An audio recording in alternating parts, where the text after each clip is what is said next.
He went down faster than an antelope had come up. Moussa, Moussa, Moussa, Moussa, hey! He started spinning around like a pinball, bounced off the trees.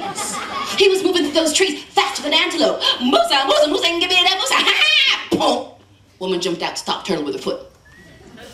Where you going? What you doing? Turtle stood up. He said, I am learning the most wonderful song and dance. She said, no, you're not. You're trying to remember the name of this fruit that grows on that tree in the middle of the plain, aren't you? He said, I know the name of that fruit. It is Moussa, Moussa, Moussa, Moussa, hey! She said,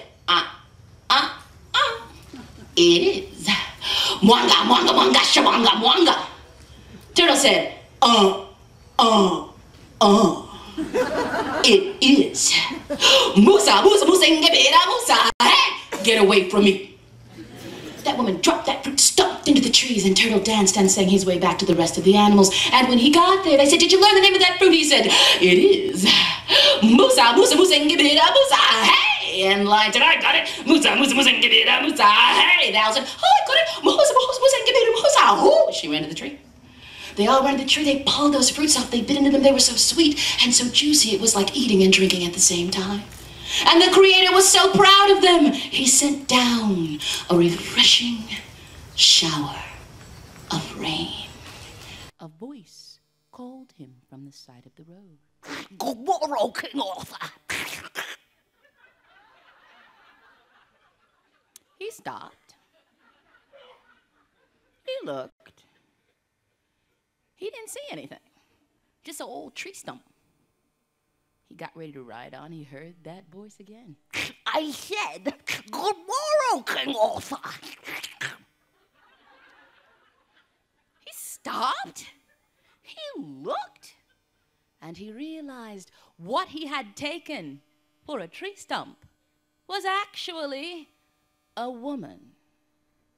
She was short, with a twisted back and bandied legs. Her arms were so long, her knuckles scraped the ground.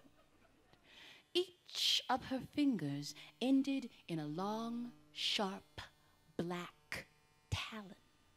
Her face was a mass of warts, each one with its own little frilly protrusion. One of her eyes was up on her forehead. One was down on her cheek. She had a little thin slit for a nose, and her lipless mouth hung slack, exposing 2 rows of broken, jagged, green and yellow teeth. A constant ran down her slack lip, over her warty chin, and soaked the patched and dirty rags she'd tied together for a dress. Her scalp was scabrous, with little patches of white hair poking up here and there. But the hair under her arms was long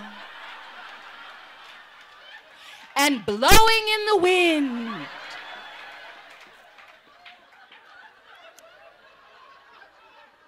And the smell! The smell! But King Arthur, the king said, now let us retire to the dancing. And Dame Ragnell said, oh no, it's time for bed. The king said, surely you won't go to the bridal chamber so soon. Yes. He looked to Gawain for some help. Gawain said, as my lady wishes, so we will. And so the 2 of them went down the hall to the bridal chamber. And when they got there, Sir Gawain opened up the hope chest his mother had made for him and put the fine linens on the bed and the fine coverlet. And then he pulled out the thickest pajamas he could find, put them on, got into bed, pulled the covers up and closed his eyes. And Dame Ragnell said, oh no, your day is not finished yet. And Gawain had a moment of great anger. What does this woman want from me? I married her. My life is this. And then he stopped because he realized something. As hard as it was for him to look at her, how much harder was it for her to know that for the rest of his life, he would look at something he despised? And Gawain's heart melted, and he decided that for the rest of her life, she would need to be able to look into one pair of eyes that loved her. And those eyes were going to have to be his.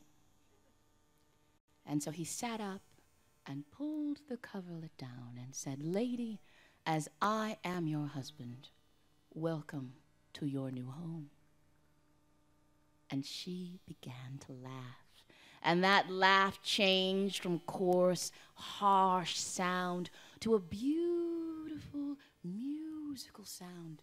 And Gawain watched as his wife was no more the Dame Ragnell, but transformed into this tall, beautiful